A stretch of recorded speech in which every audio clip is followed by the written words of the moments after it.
look blog, he's a state switcher more than he is a stand switcher, and that you can see in his passive. He's going to be going from the two states of bliss and destruction, and you can go through these by dealing damage to enemy gods with the different attacks and abilities. There's basically two components to the state switching. One is just a primary buff or debuff state. So if you're in Bliss, you're going to be providing HP5 and MP5 buff aura to yourself and allies. If you're in Destruction, you're going to be doing the reverse to enemies. You're going to be decreasing their HP5 and MP5 around you. But playing off of that state for his abilities is that each one of his abilities outside of his ultimate will be providing different utility effects depending on which state he's in. So the abilities themselves won't be changing, and you're going to see, if you look at the patch notes, I'm sure you're going, why does he have so many different things? It's because you're going to basically be switching between different utility effects, and I'll go through each one of those as we continue on with the abilities. Awesome. Well, now seems like a good time to continue forward into his first ability, Emblazoned Sweep. Yeah, so his first ability, it's I want to say these are pretty simple, but when you put everything together, it's not quite so simple. But Emblazoned Sweep, Shiva is kind of enhancing his trident, the Trishula, with the Fire of Agni, which is what he's holding in his hands, as he spins it around him, dealing damage and pulling in all of the enemies. When he spins around the trident, he's also leaving behind a firewall at the edge. That deals damage to enemies if they're inside of it. It's not a dot, but if you do cross within the threshold, you'll take damage. Think kind of like Ganesha's ultimate. Now, the spin does damage. The damage on the fire, of course, is there. And going into that passive a little bit more, if you're in the bliss state, so you can see that right now, the fire has a little bit of that blue tinge. And that's because if Shiva or his allies cross through that fire, they'll actually gain a movement speed buff. Now, if we switch to destruction state, enemies who go through that will actually be getting their protections reduced for a short duration. So that's how the passive kind of works. If you're in destruction, the allies no longer gain that movement speed buff, but the enemies gain a utility debuff instead. And like I said, we'll talk about the different effects on the different abilities, but there's a primary core component, which is the circle pull in and damage with that firewall, and then either the movement speed buff in Bliss or the protection reduction in Destruction. That's incredible. Yeah, that's super awesome. And I love the thematic, destruction or creation half. It's just absolutely amazing. So I guess we'll move on to ability number 2, Damaru's Tempo. Damaru is that little drum that he's attached to the Trishula Trident, and that's what he's going to be using with the striking his trident in front of him with quite vigor that you can hear the Damaru shake.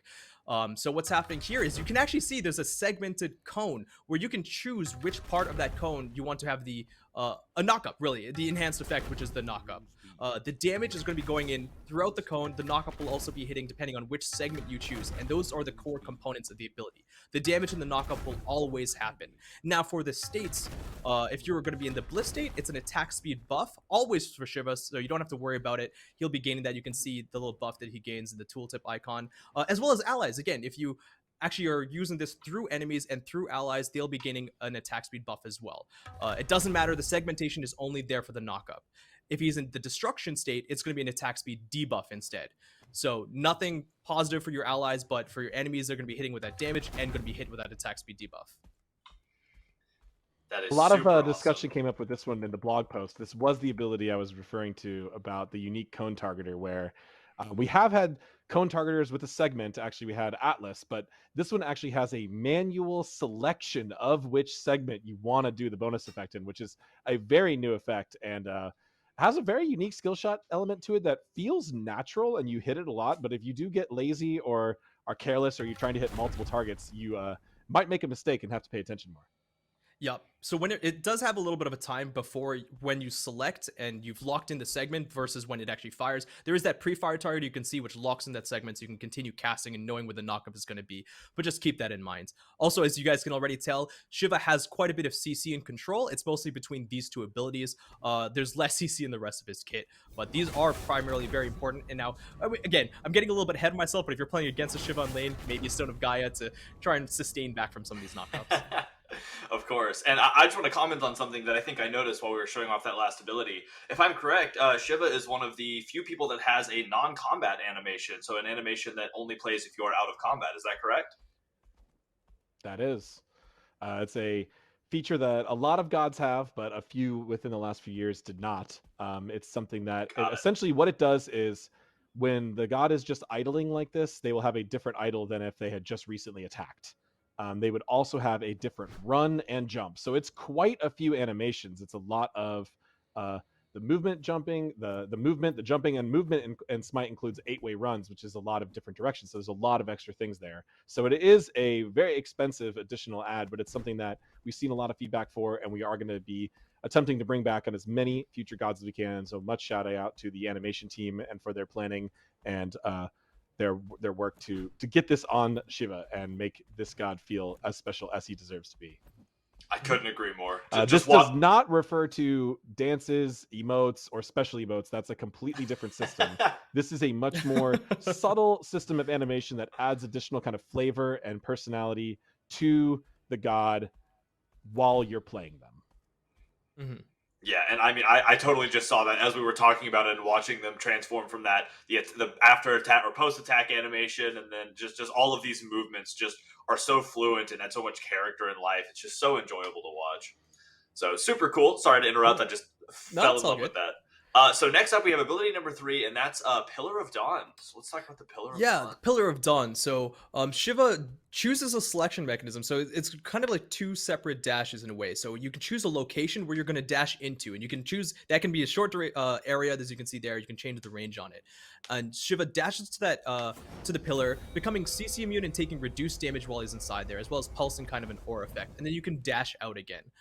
Each dash deals damage to enemies in and out, as well as that aura, which does different things again, going back onto the passive. So if you're in Bliss state, you're going to be pulsing out a block stack to your allies, a maximum of 1.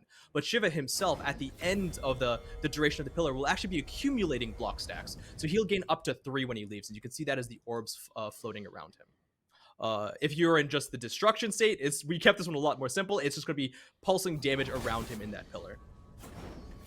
Awesome. It is so, I love like the silhouette view. That is so awesome to look at. Yes, exactly. And that's a good mention, because we wanted to utilize his stories and his lore and his identity as much as we could. And one of the origination stories of Shiva is that he actually emerged from a pillar of fire, revealing himself to Brahma and Vishnu. And that's something that the design team really just wanted to latch onto, and it just brought such great imagery that the art teams just executed on fantastically. So I'm very, very excited for this ability.